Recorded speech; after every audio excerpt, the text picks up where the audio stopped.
Olá, meus amores, como vocês estão? Espero que estejam bem.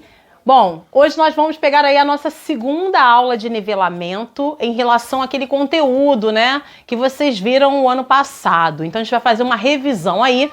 Começamos com essa revisão no vídeo da aula passada. Esse vídeo da aula passada fazia uma revisão do conteúdo sobre trovadorismo e o período de transição chamado humanismo. Hoje, então, nós vamos para Renascimento, chamado classicismo, e vamos falar também sobre a literatura informativa. Aí a gente já parte aí para o Brasil, né? É isso então, gente. Vamos lá? Bom, vamos lá então, queridos. Olha só, como eu tinha dito na outra aula, né, no outro vídeo, eu falei com vocês sobre trovadorismo e humanismo. Na verdade, a gente falou sobre o primeiro documento literário produzido durante o período medieval. Falamos sobre a Cantiga da Ribeirinha, falamos sobre as cantigas de uma forma geral, falamos sobre aquele período tão complicado que foi o período da Idade Média, né? E aí a gente depois comentou sobre o período de transição, que é chamado de humanismo. Os pensamentos começaram a mudar, claro que isso não foi do dia para a noite, e a gente passa a sair de um período em que a igreja domina e começa a caminhar para um novo período, né, que a gente vai ver aqui hoje, que é justamente um momento em que o homem ele passa a se identificar como sendo ali dono do seu conhecimento, dono da busca pelo seu saber, pelo saber, enfim.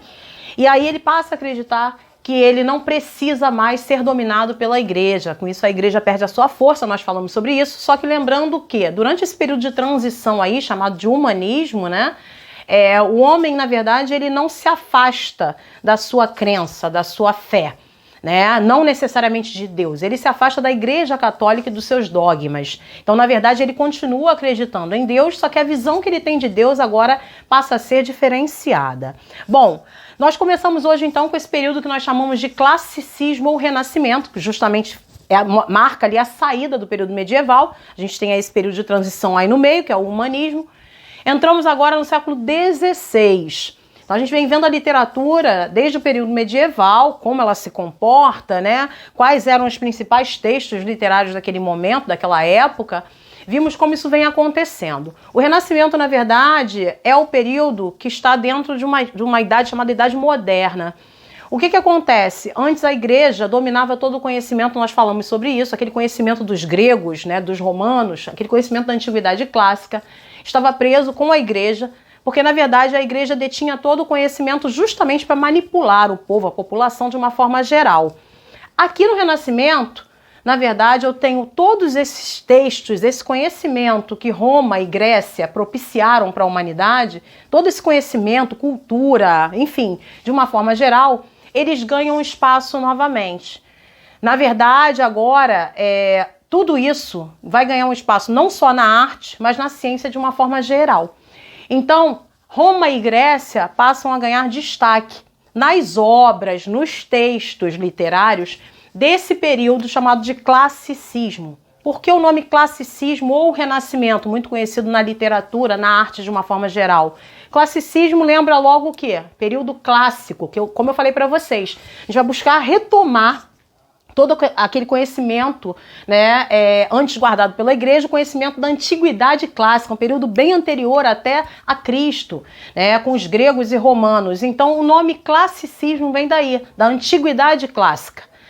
E o nome renascimento é justamente uma homenagem a trazer de volta todo esse conhecimento. É como se o saber, a ciência, a cultura, a arte de uma forma geral, estivesse renascendo nesse período aqui tão rico, século XVI. Tá? Bom, eu coloquei para vocês aqui uma breve definição e vou explicando, né, para vocês como funcionou essa época aí tão rica. Bom, o Renascimento foi uma decorrência natural do humanismo, nós falamos sobre isso, lembrando que o humanismo foi um período de transição que marcou a saída da Idade Média e justamente o ingresso nesse período aqui que a gente chama de Idade Moderna. Bom, na verdade, o nome humanismo, ele lembra a palavra humano, homem aí no sentido ser humano, tá? Então, antes, nós tínhamos um pensamento chamado teocentrismo, lá no período medieval. Deus era o centro de tudo e a igreja católica manipulava, né, todo o conhecimento. E com o humanismo, que foi esse período de transição, né, de saída, entre aspas, aí, da Idade Média e o ingresso na Idade Moderna, esse nome já é uma homenagem ao homem, porque aqui vai perdurar um pensamento chamado antropocentrismo. Então, enquanto no período medieval tinha o teocentrismo, teo, Deus, como centro de tudo, aqui eu passo a ter o antropocentrismo. Antropo em grego, homem. Então agora o homem passa a ser o centro do universo. Quem propiciou esse destaque todo aí foi esse momento de transição aqui, esse período de transição chamado humanismo. Então até chegar aqui, a gente teve um caminho muito longo aí a percorrer, né? A ser percorrido, perdão. Bom, a certeza de que o homem constituía uma força racional capaz de dominar e transformar o universo aqui, ó, acabei de falar para vocês. Então o homem agora ele passa a acreditar nele. Ele não está preso mais aos dogmas da Igreja Católica e com isso a Igreja começa a perder a força. O homem agora ele acredita em si mesmo. Então aquele pensamento de que Deus era aquele que punia, né, e que para falar com Deus, para estar próximo de Deus, ele necessitava de um membro da Igreja que o representasse, isso aí caiu. Então, por isso que a gente fala que ele não se afastou de Deus. Na verdade, ele quebra, ele rompe com a Igreja Católica, que começa a perder sua força, então, a partir daí, tá? Bom, levou as pessoas cultas da época a se identificarem com a tradição clássica. Nesse período, poucas pessoas sabiam ler, nós falamos sobre isso, né? Mas lá ainda no período medieval, a invenção da imprensa pelo alemão Gutenberg propiciou o fato de as pessoas passarem a buscar, começar a buscar as informações. Só que, claro, isso aí era muito ainda, era um ensaio ainda, as pessoas ainda não tinham essa vontade, esse desespero para a busca para o conhecimento. Isso foi no passo a passo e a imprensa propiciou muito isso, a notícia passou a ser propagada. Então as pessoas queriam saber, queriam ter informações, mas a gente ainda estava num período medieval. E aí com o humanismo isso foi ganhando força.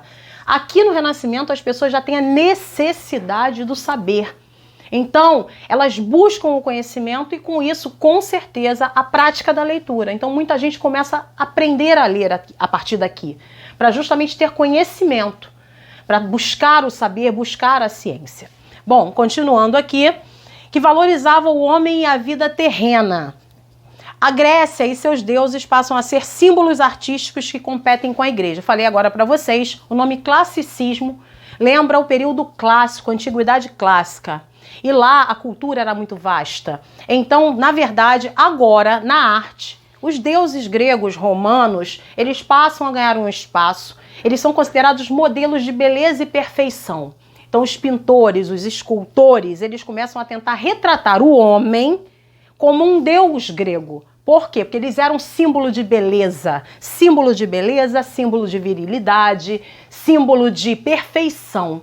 Então, muitos escultores passaram a fazer as suas esculturas e as suas pinturas com moldes nos deuses gregos e romanos, tá? Então, a gente tem toda uma influência aí, não só científica, mas cultural, né, artística de uma forma geral, tá bom? Vamos lá, seguindo aí.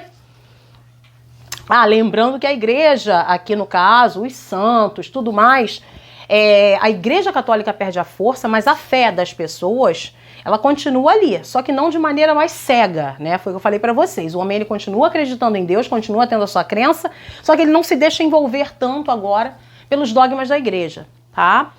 Bom, características do classicismo, só para a gente poder entender aqui isso, dando uma pincelada para vocês, quais são as principais características, então, desse momento aí tão precioso, que foi o Renascimento ou o classicismo, né, conhecido dessa forma aí na literatura, na arte de uma forma geral. Bom, primeira característica, busca do homem universal. Aí eu coloquei aqui um breve texto para vocês. O mundo, o homem e a vida passam a ser vistos de forma racional. O homem agora, ele tem um pensamento, né, um pouco desligado da emoção. Na verdade, ele busca colocar em equilíbrio a razão e a emoção.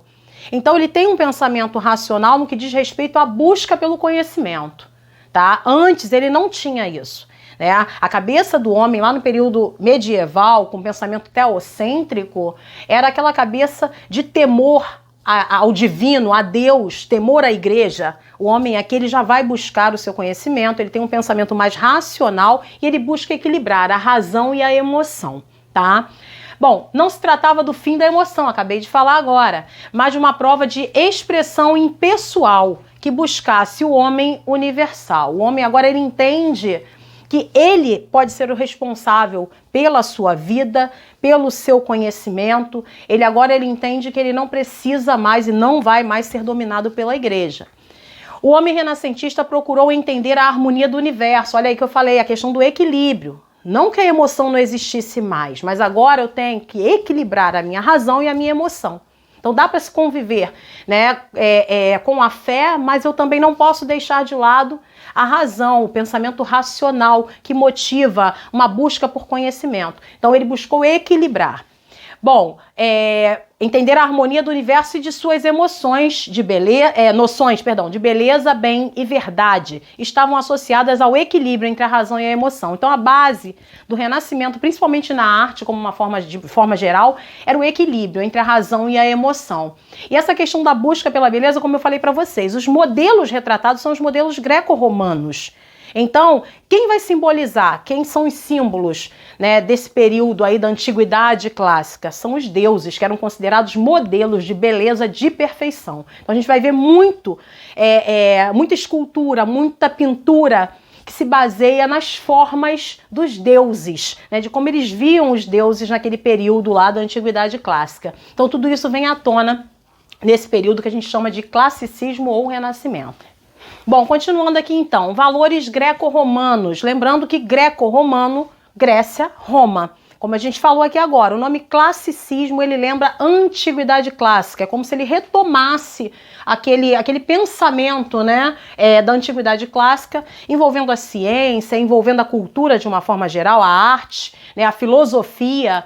E aí, todos esses valores, eles ganham espaço agora, por isso o nome classicismo. Então, tudo que era cultivado em Roma, na Grécia, ganha um espaço agora nesse período. E aí, o que vai acontecer? Os renascentistas, eles passam a se interessar e a ler Aristóteles, que antes era proibido. Então, aqui, ele vai ganhar espaço. Então, isso aí é um grande feito. Bom, continuando, cultivando os valores da Grécia e de Roma, os renascentistas adotaram a mitologia pagã. Só para lembrar, tá? Na verdade, como a gente vai recuperar, né, esse conhecimento e esse pensamento da antiguidade clássica? Só lembrando, os gregos e os romanos, eles eram politeístas. O que é isso? Na verdade, eles acreditavam em vários deuses. Eles tinham o deus do amor, o deus e a deusa do amor, né? O deus da sabedoria, a deusa da sabedoria. Na verdade, tudo para eles era representado por deuses. Então, eles tinham essa cultura, né? Cultuavam vários deuses. E aí, a igreja chama esse tipo de culto, né, de pagão. Porque, na verdade, não era o culto a um único Deus, e sim a vários deuses. Tanto que os deuses tinham influência sobre a vida dos gregos e romanos. Eles tinham medo da reação dos deuses, né, em tudo que eles faziam. Para vocês terem uma ideia, o teatro, na verdade, lá na antiguidade clássica, ele era representado as expressões eram representadas por meio de máscaras, né? Porque, na verdade, eles tinham medo da reação dos deuses em relação àquele teatro ali. E é legal que tem uma expressão que os americanos usam muito, aqui no Brasil ela é diferente, mas que vem da Grécia, né? Quando se fazia teatro, e o teatro na Grécia e em Roma era uma coisa muito cultuada, os gregos e romanos adoravam o teatro. Gente, eu tô falando disso aí antes de Cristo, tá? Antes daquele período que a gente viu lá, da Idade Média, bem antes. Se é antes de Cristo, é óbvio, bem antes do período medieval. Então eles adoravam o teatro. E aí o que acontecia? Eles tinham medo, porque os deuses, eles eram ciumentos, e eles queriam um culto só para eles. Né? Eles queriam que a população os cultuasse o tempo todo. Isso era a visão dos gregos e dos romanos na época. Então, quando se fazia o teatro, eles eram tão apaixonados por teatro que eles tinham medo de os deuses se zangarem pelo fato deles estarem fazendo teatro e, naquele momento, deixando um pouco os deuses de lado. E aí, o que acontece? Eles tramam, né? Mais ou menos isso. Eles tramam ali entre eles uma forma de enganar os deuses no momento em que se estivesse fazendo teatro. E aí, o que eles fazem? Um deseja para o outro, claro, simbolicamente e de mentirinha, né, algo ruim, para que os deuses, quando ouvissem que eles estavam encenando, vissem, né, que eles estavam encenando uma peça, pensassem assim: ah, um tá desejando mal pro outro, ó, tá vendo? Estão brigando. Mas na verdade não era nada disso. Então um dizia pro outro, ó, quebre a perna, né? Que era tipo boa sorte, só que ao contrário, para enganar os deuses. Até hoje no teatro americano, eles usam essa expressão quando eles vão encenar uma peça, quebre a perna. Aqui no Brasil, a gente fala, usa uma expressão que é merda. Merda pra você, merda, que na verdade é o boa sorte. Isso aí vem lá da Antiguidade Clássica, essa ideia de desejar uma coisa ruim para enganar os deuses, porque o teatro era uma coisa que eles gostavam muito. E os deuses, eles achavam que os deuses podiam se zangar, porque em primeiro lugar, para os gregos e romanos, era o culto a esses deuses. Em segundo, o teatro. Então havia momentos em que o teatro e o culto aos deuses ficavam ali equiparados. E aí eles tinham medo dos deuses reagirem e inventaram essa historinha aí de desejar o mal, enganando, fingindo, para poder tentar enganar os deuses, né? Uma inocênciazinha aí. Bom, continuando, os poetas recorriam às entidades mitológicas para pedir inspiração e simbolizar emoções. Então, no Renascimento, o que acontecia? Os artistas, eles costumavam a pedir inspiração aos deuses gregos e romanos, né? Como se eles fossem ali responsáveis por essa arte. E aí eles acreditavam que os deuses podiam dar inspiração para que eles pudessem criar as suas obras. Então, realmente, justamente aí um resgate dessa cultura da Antiguidade Clássica, muito interessante. Bom, continuando, outra característica, novos formatos. A poesia é separada da música desde o humanismo. Lembra que eu falei para vocês? No trovadorismo a gente tem o quê? As chamadas cantigas. Música e poesia são uma coisa só. Por isso o nome trovadorismo, né, em homenagem aos trovadores que iam ali cantar aquelas composições. Por isso o nome cantigas, que eram os textos da época. Já no humanismo, né, nesse período de transição, a música ela se separa da poesia. Então agora as rimas começam a ficar mais ricas, porque se eu não tenho mais a música associada à poesia, música é uma coisa e poesia é outra, o que eu tenho que fazer? O meu texto tem que ficar mais elaborado. E aí eles começam a procurar novas formas que enriquecessem as rimas. E isso vai vir justamente à tona, essa necessidade de enriquecer as rimas, aqui no Renascimento, no classicismo. E aí eles criam o que nós chamamos de medida nova. O que vem a ser a medida nova? Ela surge na Itália, na verdade, e ganha espaço, tá? Em Portugal, enfim. Né? Essa medida nova seriam os chamados versos decassílabos. Os versos passam a ter 10 sílabas. Então as palavras eram mais bem escolhidas, para que elas formassem um verso que quando você contasse as sílabas, tivesse 10 sílabas. Isso era considerado um modelo de perfeição. Surge a partir daí o chamado soneto. O que vem a ser o soneto? É um modelo de composição poética que é formado por 14 versos, agrupados em 2 quartetos, 2 conjuntos de 4, e 2 tercetos, 2 conjuntos de 3 versos. Então, na verdade, eu tenho 14 versos aí agrupados nesse modelo chamado de soneto, que foi considerado um doce estilo, a medida nova aí, os chamados versos decassílabos justamente o surgimento aí do soneto. Então tá aqui a poesia separada da música desde o humanismo, ganha novas formas e fica mais elaborada, falei agora para vocês. Surgem novos modelos de composição, como o soneto, que é um tipo de poema de versos decassílabos, se a gente contar tem 10 sílabas em cada verso, é muito interessante, alinhados em 2 estrofes de 2 quartetos e 2 tercetos, são 14 versos agrupados ali. Bom, esse modelo aí ganhou um espaço muito grande no período do Renascimento e até hoje ele é considerado um modelo de perfeição no que diz respeito à poesia. Vamos lá, continuando. Artistas que se destacaram no classicismo. Gente, eu coloquei ali algumas características, mas é claro, são muitas características, assim como a busca pelo conhecimento, a valorização científica, mas isso tudo eu acabei falando para vocês enquanto eu estava explicando o que seria, né, o que vinha a ser o Renascimento. Então eu não coloquei em tópicos, mas a gente tem aí, né, a mitologia pagã, falei para vocês ali naquele pedacinho, a busca pelo conhecimento, valorização da ciência, o antropocentrismo, que é o homem como centro de tudo, né, o pensamento agora, né, o equilíbrio entre a razão e a emoção, a valorização do pensamento racional, né? Tudo isso aí são características do Renascimento, do classicismo, que eu acabei falando, sem colocar necessariamente em tópicos para vocês.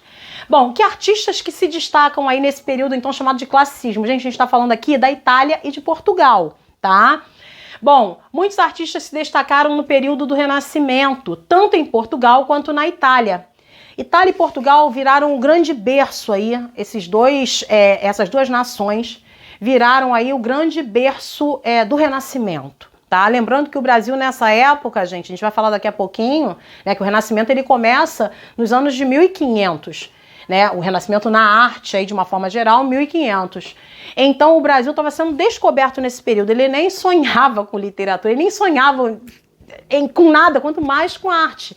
Então, enquanto a Europa vivia o Renascimento, a gente aqui estava vivendo um período, né, de descobrimento, enfim. E aí a gente vai ter um outro tipo de literatura mais lá para frente, que é uma literatura informativa. A gente já vai falar disso já já. Então, a ênfase aqui está em Portugal e na Itália, tá? Bom, continuando aqui então, entre vários podemos destacar Luís Vaz de Camões, para tudo. Queridos, Camões, Luís Vaz de Camões. Camões, ele foi um poeta renascentista, lusitano, ou seja, ele era português e ele tinha um amor, assim, exacerbado pela sua nação, pela sua terra, por Portugal, tá? Camões, para quem não lembra aí, ele tem um poema muito famoso, um soneto, que era justamente a medida usada naquela época, era o tipo de composição daquela época, era o soneto, né? Falei agora, ganha espaço. E o Camões, ele fez vários sonetos, só que os sonetos geralmente não tinham títulos, ele colocava uma numeração. E ele tem um soneto que é um soneto muito conhecido, que ganhou espaço, né, na literatura de uma forma geral e até hoje. E para quem não sabe aí, os pais de vocês devem conhecer, óbvio, evidente, um grupo chamado Legião Urbana, né, que era liderado por Renato Russo, que faleceu em 96, na década de 90 aí. Mas o Renato Russo, que era líder dessa banda chamada Legião Urbana, ele ficou muito conhecido e ele justamente musicou um trecho de um poema de Camões que fala que amor é fogo que arde sem se ver, é ferida que dói e não se sente. É um contentamento descontente, é dor que desatina sem doer. E aí o que ele fez? Ele pegou um trecho desse poema do Camões, desse soneto muito conhecido, e pegou um trecho da Bíblia, né, mais precisamente de Coríntios 13, e criou uma música chamada Monte Castelo. E aí ele vai falar, né, vai colocar trechos bíblicos ali associados a um trecho dessa obra do Camões que vai falar sobre as contradições do amor. Como é que o amor, um sentimento tão contraditório, consegue aflorar e invadir o ser humano de tal forma inexplicável. Então é muito bonito, eu coloquei até aqui para vocês. Então Camões, ele vai ser o grande representante aí do Renascimento na literatura, Renascimento português. Eu coloquei aqui até a data, né, 1524, o ano de nascimento dele, ele vai morrer, ele faleceu em 1580, justamente muito decepcionado com a nação dele, com Portugal. Ele se decepciona no finalzinho já da vida dele, porque Portugal, em 1580, acaba passando para o domínio espanhol. E aí ele não se conforma com isso, ele acaba falecendo justamente nesse ano, quando o rei Dom Sebastião, que era um rei muito querido, que elevou Portugal ao nível assim, né, de grande nação, Dom Sebastião ele some numa batalha na África, na Batalha de Alcácer Quibir, e aí, justamente em 1580, ele é dado, né, como desaparecido, como morto, e Portugal, justamente por ele não ter herdeiros, passa para a mão dos espanhóis. Isso foi a derradeira para Camões. Camões já estava desiludido com o mundo e com a sua nação como um todo, né? Que ele viu que o rei tinha desaparecido e que Portugal ia acabar passando para as mãos dos espanhóis. E aí, coincidentemente, né? Ele acaba falecendo justamente no ano em que isso acontece. Bom, Leonardo da Vinci. Aí aqui a gente já está falando da Itália, tá, gente? Leonardo da Vinci, Michelangelo e Sandro Botticelli. Eu coloquei os três aqui porque eles eram pintores e escultores. Lembrando que o Leonardo da Vinci, ele era muitas coisas. Ele era arquiteto, ele era matemático, ele era pintor, ele era escultor, enfim. E os outros também. Naquela época, o cara que pintava, que esculpia, na verdade, ele tinha outros conhecimentos. A gente está falando de um período muito rico em conhecimento. Então, os artistas, eles não eram uma coisa só, tá? Eles tinham várias atividades. Então eles tinham que sacar de matemática, de física, né? Da ciência de uma forma geral, de filosofia, e além disso ainda pintavam e esculpiam. Alguns se dedicaram mais à pintura, outros mais à escultura. No caso desses três aqui, Leonardo da Vinci, Michelangelo e Sandro Botticelli, eu coloquei para vocês aqui até as obras mais conhecidas de cada um deles. Tiveram milhares, mas eu coloquei aqui para vocês, destaquei aqui para vocês em imagens algumas das suas obras. Bom, vamos lá então, só pra gente dar uma olhadinha. Eu coloquei aqui, ó, todo o soneto do Camões, como eu falei para vocês, eu falei um trechinho, né? Falei a primeira estrofe para vocês. E aí tá aqui todo o soneto. Amor é fogo que arde sem se ver, ferida que dói e não se sente, um contentamento descontente, é dor que desatina sem doer. Olha como é que ele mostra o amor de forma contraditória. Quer dizer, como é que pode o amor ser fogo que arde e que não se vê? Como é que é uma ferida que dói e que eu não sinto? Olha as contradições, olha o paradoxo aí, né? Essa loucura. Então, é como se ele quisesse passar pra gente que o amor, na verdade, ninguém consegue explicar, que as pessoas sentem.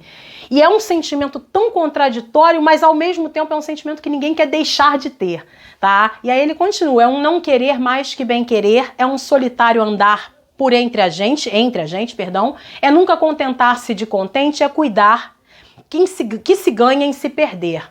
É a querer estar preso por vontade, é servir a quem vence o vencedor, é ter com quem nos mata a lealdade, mas como causar pode seu favor nos corações humanos amizade, se tão contrário a si é o mesmo amor? Então ele termina esse soneto com uma pergunta. Como é que pode um sentimento tão contraditório trazer amizade? A amizade aí que ele está falando, ele está se referindo a sentimento bom. Como é que o amor pode trazer um sentimento bom dentro da gente se ele é tão contraditório, né? Se ele é uma coisa que não se explica. Então, assim, esse soneto é um dos sonetos mais conhecidos do Camões, que escreveu, entre outras coisas, falou sobre amor e falou também sobre o chamado desconcerto do mundo, na fase final dele ali, em que ele vai mostrar que o mundo, na verdade, não é mais um lugar digno para se viver, tá? Então ali ele já tá meio que desiludido, foi o que eu falei, já era o finalzinho, né? E Portugal já não ia muito bem, e aí a decepção dele foi total. Bom, a gente continuando aqui então, a gente tem aqui o Davi. Davi é uma figura esculpida aqui por Michelangelo. Michelangelo, italiano, escultor, pintor, muito considerado pela Igreja Católica. Ele era contratado muitas vezes para esculpir e pintar, né, obras religiosas. E o Davi aqui, na verdade, é o herói bíblico. Quando o Michelangelo esculpe a figura do Davi, o que é interessante nessa obra é o destaque para a anatomia do Davi aqui. Lembrando que a gente está num período agora, que é o Renascimento, que o antropocentrismo prevalece. E outra, né? O Renascimento ele vai fazer um resgate da cultura da Antiguidade Clássica. Então os deuses eram considerados modelos de beleza e de perfeição. Professora, mas aí não é uma figura bíblica? Sim, mas lembrando que no Renascimento, para se esculpir, né, o ser humano, primeiro que o ser humano era considerado ali nesse período ali a maior criação divina. Então eles entendiam que o ser humano era a maior criação de Deus. Então era perfeito. E aí, claro, não abandonando o conceito da Antiguidade Clássica, de que os deuses eram também modelos de perfeição.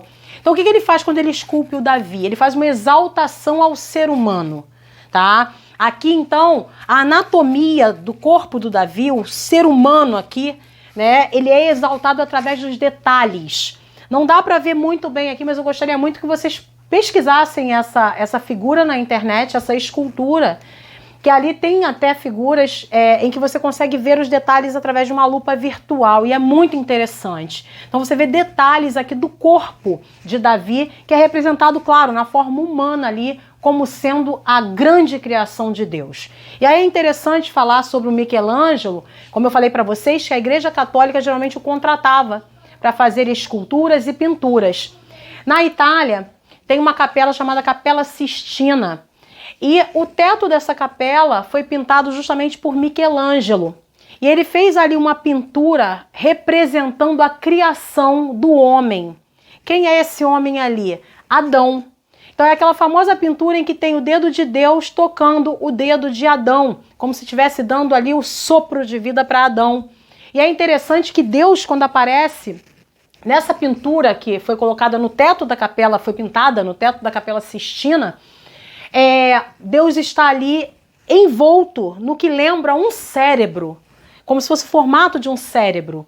Na verdade, para mostrar essa ideia, né, da criação perfeita, do racional em evidência, muito comum nesse período chamado de Renascimento. Então Deus, embora fosse seja um ser divino, né, você tem ali o conceito do renascimento também pulsante. Então Deus vem envolto numa imagem que lembra um cérebro. E aí está tocando Adão para justamente dar a ideia ali da criação do homem. Então essa pintura ela é muito visitada por turistas do mundo inteiro e ela está lá no teto da Capela Sistina, né, na Itália. Aqui no caso o Davi, essa escultura continua em Florença, que é a cidade que na verdade encomendou essa obra, tá? Ela tá lá e ela tem assim uma representatividade muito grande no que diz respeito ao Renascimento. Ela é a grande figura aqui. Só para fechar aqui o Michelangelo, como eu falei para vocês, ele era muito contratado pela Igreja Católica para fazer esculturas e pinturas, né?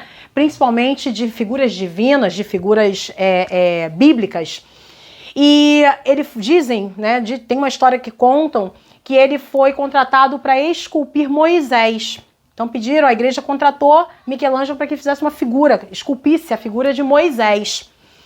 E aí, figura bíblica, né? O que acontece? Ele esculpe, mas ele esculpe com tamanha perfeição, porque nessa época a busca pela perfeição, né, era uma coisa muito enfática. E talvez Michelangelo ali no momento de surto, porque ele surtou quando ele está esculpindo o Moisés, e talvez naquele momento ele tenha até acreditado que ele estava meio que fazendo o papel de Deus, já que Deus é o grande escultor, porque nos criou a sua imagem e semelhança. Talvez Michelangelo naquele momento tenha surtado por conta disso. Ele estava quase dando uma de Deus, fazendo umas esculturas muito perfeitas, né, da figura humana. E aí ele surta, no momento em que ele está esculpindo o Moisés, a figura está tão perfeita que dizem que ele pegou um martelo e começou a quebrar a figura num momento de surto. E aí ele grita para essa figura, né? Fala, né? Porque você não fala, só falta falar, coisas desse tipo. Então ele grita para essa escultura, né? Pede a ela que ela fale, de tão perfeita que ela estava. Então, na verdade, eu acho que ele surtou nesse momento ali, acreditando que talvez ele estivesse assumindo um papel, que é o papel de Deus, né? Que é o grande escultor aí da natureza, escultor de nós mesmos, que fomos feitos à sua imagem e semelhança. Então ali foi um surto dele, dizem, né? Uma história que contam por aí, que ele teria quebrado essa escultura, e aí eu não sei nem dizer para vocês se depois ele levou adiante, se ele refez, enfim, né? Mas é uma história que é contada, tá? Então vamos lá, esse é Michelangelo. Próximo, agora a gente vai falar do Sandro Botticelli. Esse quadro aqui é um dos mais famosos do Botticelli, tá? Italiano também, renascentista. Esse quadro se chama Nascimento de Vênus. Para quem não lembra aí, Vênus, em Roma, Afrodite na Grécia, são a mesma deusa, né?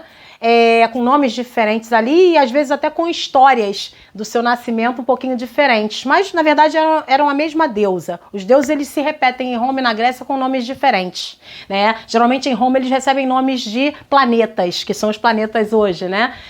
Então Vênus era considerada a deusa do amor, da beleza, da fertilidade, do sexo.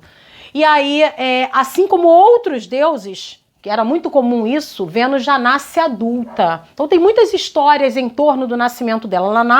Ela é gerada dentro de uma concha e ela é empurrada para a praia pelos zéfiros, que são os ventos. Então quando ela sai da concha, ela já sai adulta, né? Ela nasce adulta e dizem que até ela tem uma barriguinha ali meio que proeminente, justamente para representar a fertilidade, tá?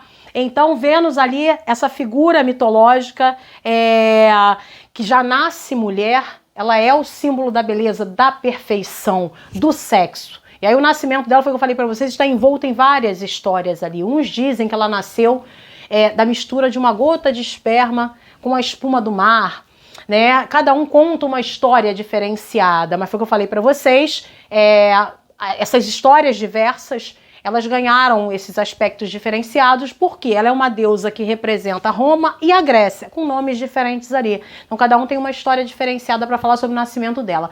Mas é tudo mitologia, isso aí chama muita atenção, porque a mitologia também vem influenciar no nosso vocabulário, no vocabulário às vezes até da área da saúde, tá?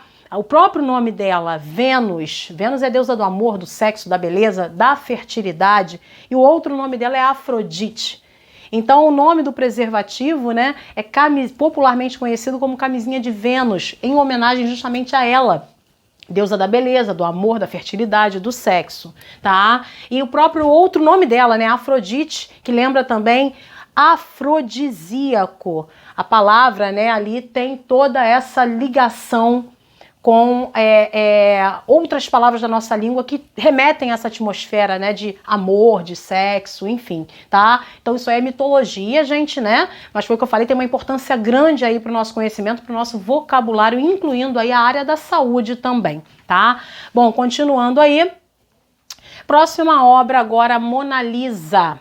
Gente, a Mona Lisa, na verdade, o nome dessa obra é La Gioconda, ou Senhora Lisa, né, que seria a tradução aí também para essa obra. Dizem que ela era esposa de um homem chamado Giocondo. Ah, então o nome é por causa disso. Gioconda significa que sorri em italiano. Então ela tem um sorrisinho enigmático. Essa obra é do Leonardo da Vinci. E tá aqui a data, né, 1503, 1506, foi o tempo em que ela demorou para ser feita, ser produzida. Várias histórias são contadas em relação à produção dessa obra. O Leonardo da Vinci, assim como os outros pintores e escultores, foi o que eu falei para vocês no outro vídeo, ele era arquiteto, ele era matemático, ele era, enfim, ele tinha conhecimento de filosofia, enfim, né, além de ser pintor, escultor. E assim, várias pessoas já analisaram, essa obra já virou tese de mestrado, enfim, todo mundo quer saber qual é do sorriso enigmático da Mona Lisa ali, por que ela tem esse sorrisinho. O detalhe dessa paisagem ali atrás também chama atenção. Alguns dizem que essa paisagem é inventada, né, que ele já usou essa paisagem em outras obras. Dizem, já chegaram até a dizer, tem uma tese, né, de que a Mona Lisa, na verdade, seria a figura dele, porque ele fez um autorretrato, ele pintou, né, um autorretrato, e esse autorretrato, ele já está até com a idade, dizem que se você colocar esse autorretrato na figura da Mona Lisa, a dimensão é perfeita ali, então é como se fosse ele numa figura feminina, alguns dizem isso. Nada disso foi comprovado, mas são vários estudos em relação a essa obra. Talvez seja só uma obra, né? Mas enfim, então várias histórias aí envolvem a história da Mona Lisa. Mas só para lembrar, é uma das obras mais conhecidas. E para quem não sabe, é um retrato bem pequeno, né? Ela está no Museu do Louvre.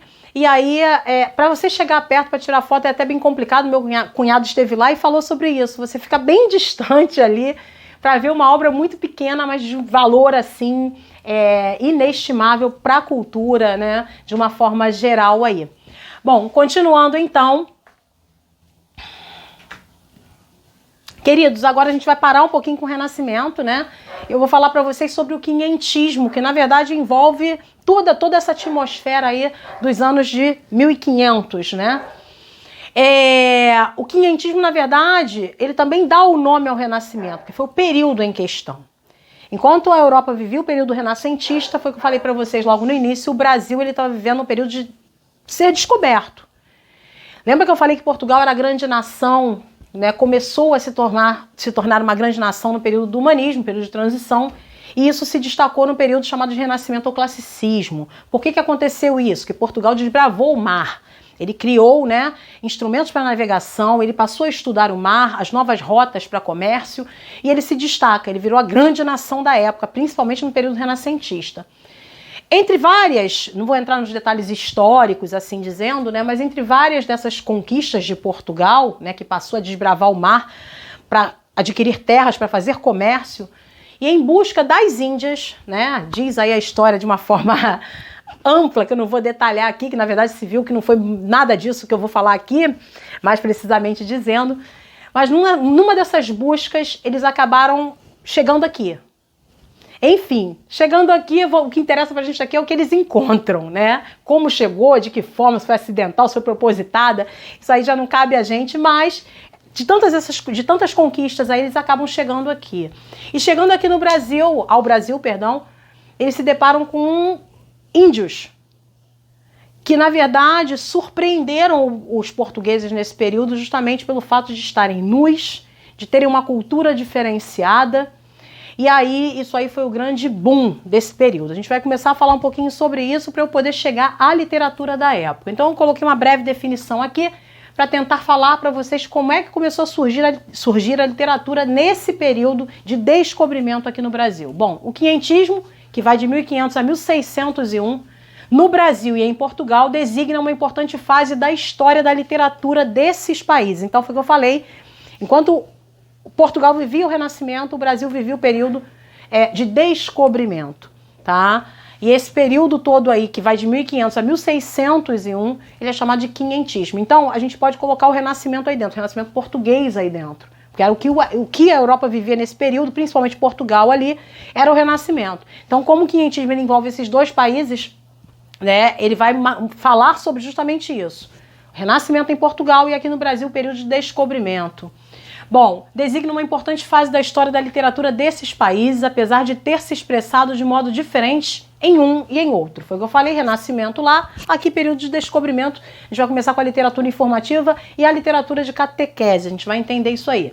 O quinhentismo no Brasil ocorreu paralelo ao classicismo português, acabei de falar, e marca a visão do europeu a respeito da terra recém-descoberta.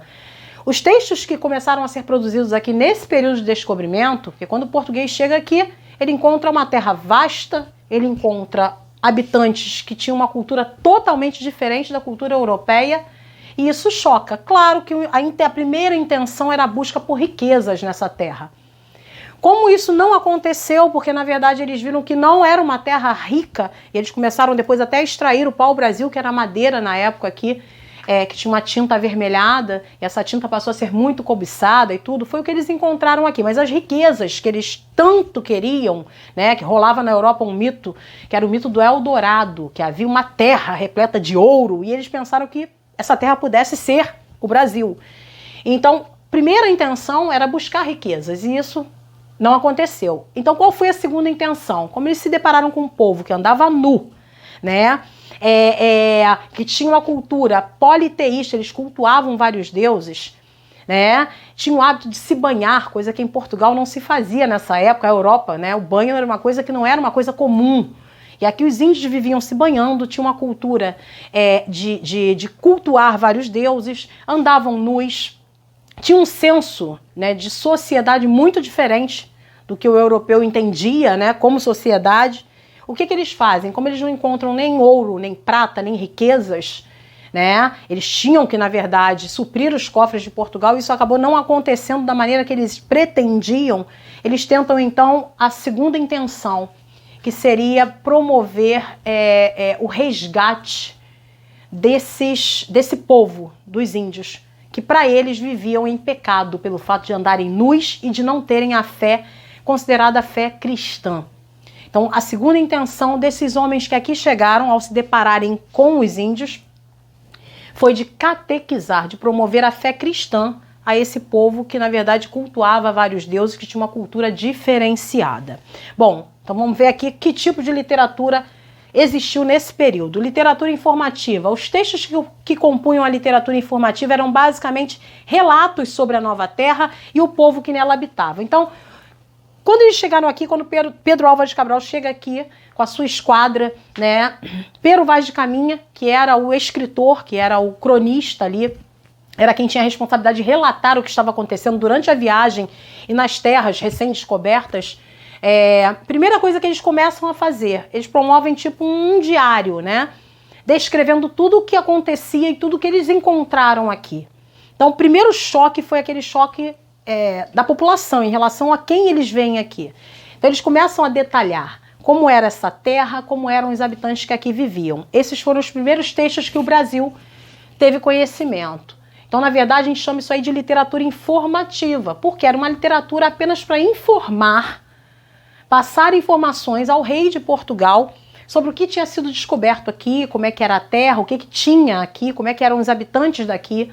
Então, a gente fala que, na verdade, o documento literário, né, de maior destaque nessa literatura informativa foi a carta de Pero Vaz de Caminha ao rei Dom Manuel em Portugal. Então ele escreve uma carta, né, vários relatos, não uma só, né, de tudo que eles passaram na viagem, mais precisamente do que eles encontraram quando chegaram aqui. E aí esse tipo de texto, como tinha a finalidade de informar, ele é chamado de literatura informativa, esse tipo de texto.